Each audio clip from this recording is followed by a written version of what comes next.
பிரியா, நாட்ராயனை பார்த்து பயப்படாத. தைரியமா உண்மையை சொல்லு. உண்மையிலே எனக்கு ஒன்றும் தெரியாது. ஏன் இப்படி உடம்பெல்லாம் நடுங்குது? போலீஸ்காரங்க ஒன்றும் வானத்திலேருந்து குதிச்சு வந்தவங்க இல்லை. நானும் உங்கள் தாத்தா அப்பன் மாதிரி ஒரு சராசரி மனுஷன்தான். சொல்லு, என்ன நடந்தது? நாட்ராயன் சொல்கிற மாதிரி எனக்கும் கோகிலா சாவுக்கும் எந்த சம்மந்தமும் இல்லை. சரி, நாட்ராயன் பார்க்கும்போது ஒரு ஒயிட் சிலிப்பை கிழிச்சு இருந்திருக்கியே, அது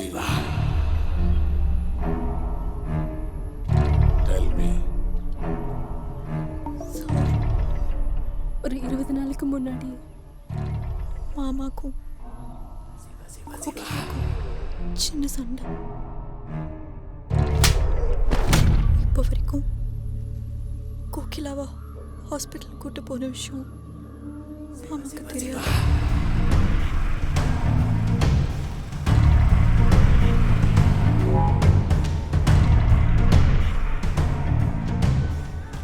கோகிலாவோட தையல் ரிப்போர்ட், மாத்திரை பில்லு இதெல்லாம் இப்போ நாட்ராயன் கையில் கிடச்சா மாமா மேலே வீணா சந்தேகம் வரும் தான் சார் நான் கிழிச்சு எரிச்சு போட்டேன்.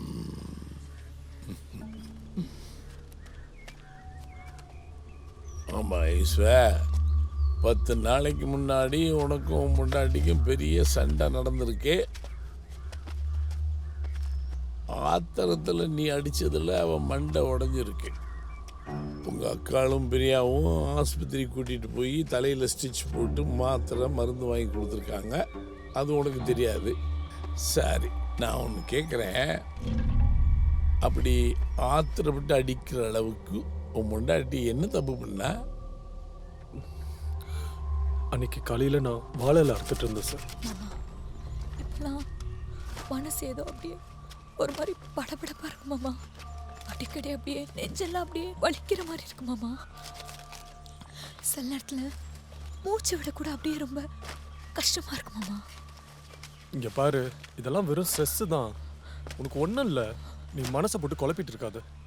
அந்த மாதிரி ஏதாச்சும் இருந்துச்சுன்னா டாக்டர் கொடுத்த மாத்திரை போட்டு நல்லா தூங்கி ரெஸ்ட் எடு. மாமா, அப்புறம் இன்னொரு விஷயத்த உங்கள்கிட்ட இருந்து மறைச்சிட்டேன் மாமா.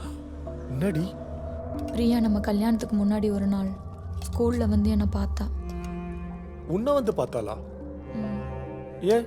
கிளாஸ்க்கு போங்க வரேன். என்ன பிரியா, என்கிட்ட ஏதோ பேசணும்னு சொன்ன?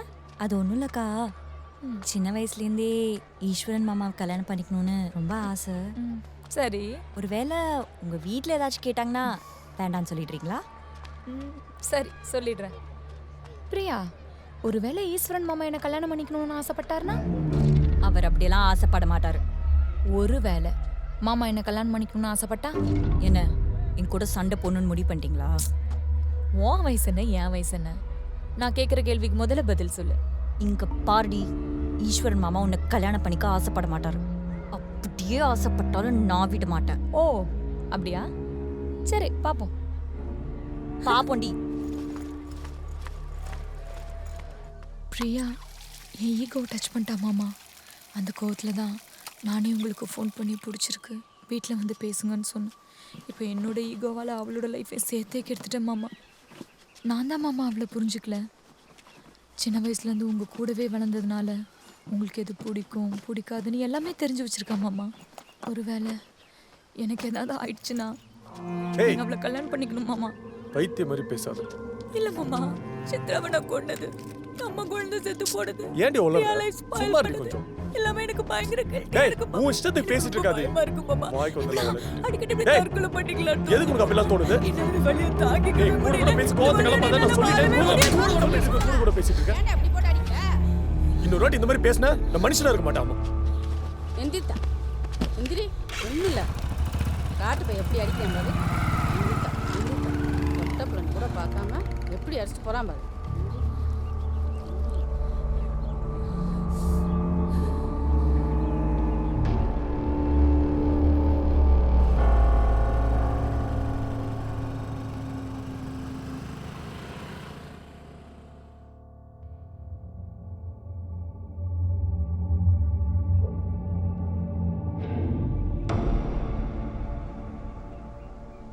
நாட்ராயனுக்கு கோகிலாவை ஈஸ்வரனுக்கு கட்டி கொடுக்கல சுத்தமா விருப்பம் இல்லை சார். ஏம்மா?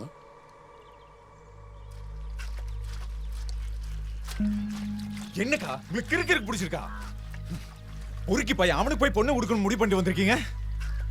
இத பாருக்கா, புள்ள வாழ்க்கையை கெடுக்க போறீங்க சொல்லிட்டேன். ஏன்டா வந்து சத்தம் போட்டிருக்க? கோகிலா பிடிச்சிருக்குன்னு சொன்னங்காடி தான் இந்த கல்யாணமே ஏற்பாடு பண்ணியிருக்கு.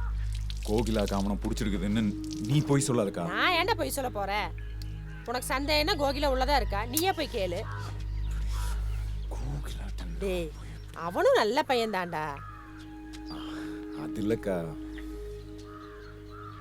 கோகிலாவன்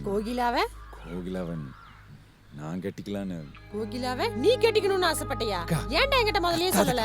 கத்தாதீங்கல. வேண்டாம், நீ பேசாம இரு. டேய் கத்தாத. இனி அவகிட்ட பேச வேணாம். நான் சொல்றது கேளு.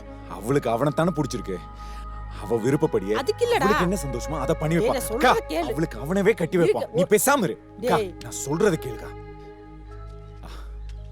அவளுக்கு என் மேல அப்படி ஒன்றும் தோணலையேக்கா.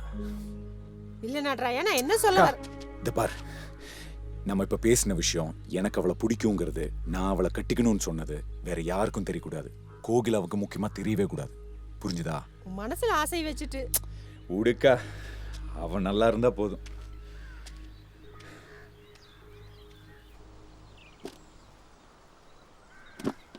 நாட்ராயன் சார், நீங்களும் இந்த குடும்பத்தில் சம்மந்தப்பட்டு இருக்கிறதுனால உங்களையும் நான் என்கொயரி பண்ண வேண்டியிருக்கு. யூனிஃபார்மை மாற்றிட்டு வரீங்களா? சரிங்க சார். ப்ளீஸ்.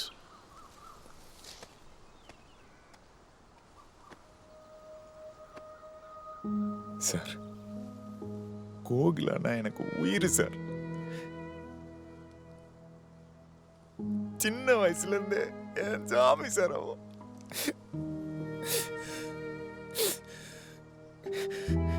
திடீர்னு ஒரு நாள் ஈஸ்வரனுக்கு கோகிலாவை கல்யாணம் பண்ணி கொடுக்க போறதா சொன்னாங்க சார். வேண்டான்னு எவ்வளவோ சொன்னேன் சார், யாருமே கேட்கல. அவன் கோகிலாவை கல்யாணம் பண்ணது சொத்துக்காக மட்டும்தான் சார். அவனுக்கு எப்பவுமே அந்த அவங்க அக்கா பொண்ணு பிரியா மேலதான் விருப்பம் சார். அவன் அக்கா பொண்ணு நல்லா இருக்கணுங்கிறது மட்டும்தான் அவன் விருப்பம் சார். கல்யாணம் பண்ணும்போதே கோகிலாவை முடிக்கணும்னு அவங்க டிசைட் பண்ணிட்டாங்க சார். அதுக்காக ஒரு நேரம் பார்த்துட்டு இருந்தாங்க. எங்க தனியா கொண்டா நம்ம எல்லாருக்கும் சந்தேகம் வந்துடும்னுட்டு குழந்தை இறந்த நேரம் பார்த்து கோகிலாவை கொன்னுட்டு தற்கொலைன்னு நம்ப வச்சுட்டாங்க சார். சரி, நீங்கள் போங்க, மற்றவங்கள விசாரிங்க. கோகிலா இறந்து போனதை முதல்ல பார்த்தது நீ தானம்மா? ஆமாம் சார். அதுக்கு ஒரு மாதத்துக்கு முன்னாடியே குழந்தை இறந்து போச்சு. அது எப்படி? ஈஸ்வரனுக்கு குழந்தனா உசுறு சார். அதுவும் பொட்டப்பிளனா ரொம்ப பிடிக்கும் சார். மறுபடியும் எங்கள் ஆத்தாலே வந்து பிறந்த மாதிரி அப்படி ஒரு சந்தோஷப்பட்டான் சார். கடவுளுக்கு அந்த சந்தோஷம் பொறுக்கல சார். குழந்தை பிறந்த 6 மாதத்துக்கு அப்புறம் அடிக்கடி தாய்ப்பால் கொடுக்க முடியாமல் கோயில ரொம்ப கஷ்டப்பட்டா சார். ஆப்பிள் விதைய ஆப்பிளோட அரைச்சி குடிச்சா பால் சொருக்கு நினச்சிக்கிட்டு கோயில அரைச்சி வச்சுருந்துருக்காரு சார். அந்த நேரத்தில் குழந்தை பசிக்காக அழுதுருக்குங்க சார். அவ குடிக்க வச்சிருந்த அந்த ஆப்பிளை குழந்தைக்கு கொடுத்துருக்காங்க சார். குழந்தை குடிச்ச கொஞ்ச நேரத்தில் மூச்சு திணறி செத்து போச்சுங்க சார்.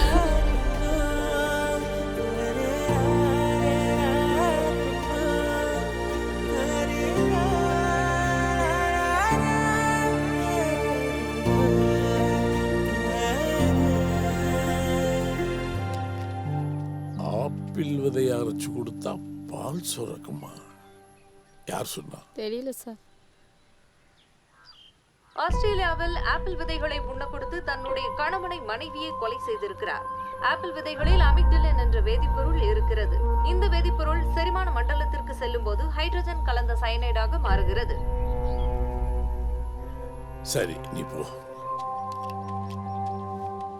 ஒரு மாசத்துக்கு முன்னாடி ஆப்பிள் விதையை அரைச்சு கொடுத்து கோகிலாவை கொலை செய்ய முயற்சி செஞ்சுருக்காங்க. அந்த நேரம் குழந்தை அழுது கோகிலாவை காப்பாற்றிருக்கு. பொதுவாக தாய் தான் பிள்ளைய காப்பாற்றுவா, இங்கே பிள்ளை செத்து தாயை காப்பாற்றிருக்கு. சார். Senthil, yes sir. ஒரு மாதத்துக்கு முன்னாடி இந்த ஆப்பிள் விதைய கோகிலாவுக்கு எவன் கொடுத்தான்னு கண்டுபிடிச்சோம்னா இப்போ இந்த கொலையை எவன் செஞ்சான்னு கண்டுபிடிச்சிடும்.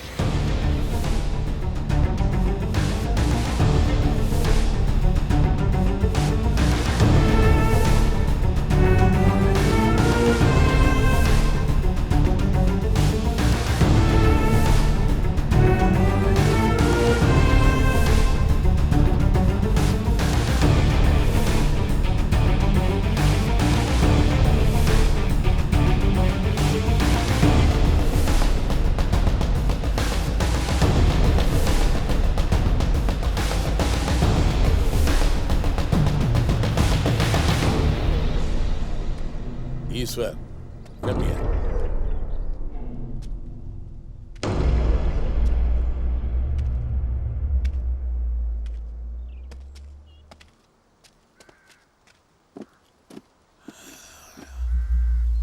டைம் ஆயிடுச்சு, பாடி வேற எடுத்தாகணும். கொஞ்ச நேரம் உண்மை பேசுவோமா? சார், எனக்கு தெரிஞ்ச நான் எல்லா உண்மையும் சொல்லிட்டேன் சார். கோகிலா செத்தது என்னமோ தற்கொலை தான்.